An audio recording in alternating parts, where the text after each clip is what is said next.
नाविक ने उसे अपनी नाव पर बैठाकर दूसरे किनारे पर छोड़ दिया। जैसे ही वह नदी के दूसरे किनारे पर गया, उसे वहां नीचे की ओर जाने वाला कच्चा और अंधेरा सा रास्ता दिखाई दिया। वह उसी रास्ते पर चल पड़ा। काफी नीचे पहुंचने पर उसे एक बूढ़ी औरत आंगन में बैठी हुई दिखाई पड़ी। जैसे ही उसने उस घर में प्रवेश किया तो उस बूढ़ी औरत ने उससे पूछा, अरे बच्चे, तू कौन है और यहाँ पर क्यों आया है? तुझे पता नहीं कि यहाँ पर शैतान रहता है?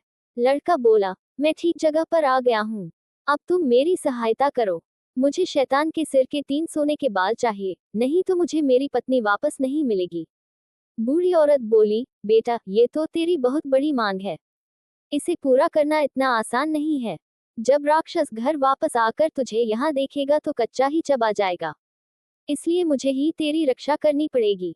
उस बूढ़ी औरत को लड़के पर तरस आ गया। उसने चीटा बनाकर उसे अपनी स्कर्ट की चुंटों में छुपा लिया। लड़का बोला, बूढ़ी माँ, मुझे आपसे 3 सवालों के जवाब भी पूछने हैं।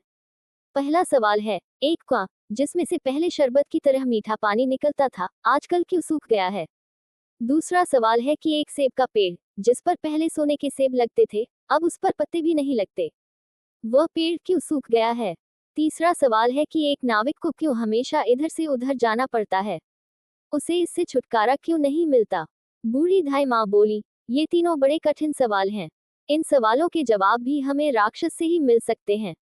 मैं तेरे लिए यह कोशिश भी जरूर करूंगी, पर अब तू चुपचाप छुप जा, नहीं तो जिंदा नहीं बच सकता। शाम को राक्षस घर पहुंचा।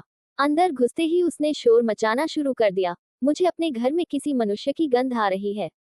आज जरूर कुछ गड़बड़ है। यहाँ कौन आदमी आया था? इतना कहकर उसने पूरे घर में झांक कर देखा, पर उसे कोई भी मनुष्य नहीं मिला। उसकी धाय माँ उस पर गुस्सा करने लगी और बोली, अभी कुछ देर पहले ही तो मैंने पूरा घर साफ किया है, मुझे तो यहाँ कोई मनुष्य नहीं दिखाई दिया। लगता है तेरी नाक में ही मानस गंध घुस गई है। चुपचाप आराम से बैठ और भोजन कर। राक्षस को जब कोई मनुष्य नहीं मिला तो उसे अपनी धाय माँ की बात पर विश्वास करना पड़ा। वह चुपचाप खाना खाकर वहीं जमीन पर बिछी हुई बड़ी सी चटाई पर लेट गया।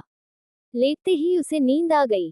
उसकी धाय माँ भी आज उसके पास बिछी दूसरी चटाई पर लेट गई, क्योंकि आज उसे उस राक्षस के बालों से उसके सोने के 3 बाल तोड़ने थे। जब राक्षस नींद में जोर जोर से खर्टी लेने लगा तो धाय माँ ने उसके सिर से सोने का एक बाल उखाड़ लिया। राक्षस दर्द से कराह उठा, ओ माँ, तू ये क्या कर रही है? मेरे बाल क्यों खींच रही है?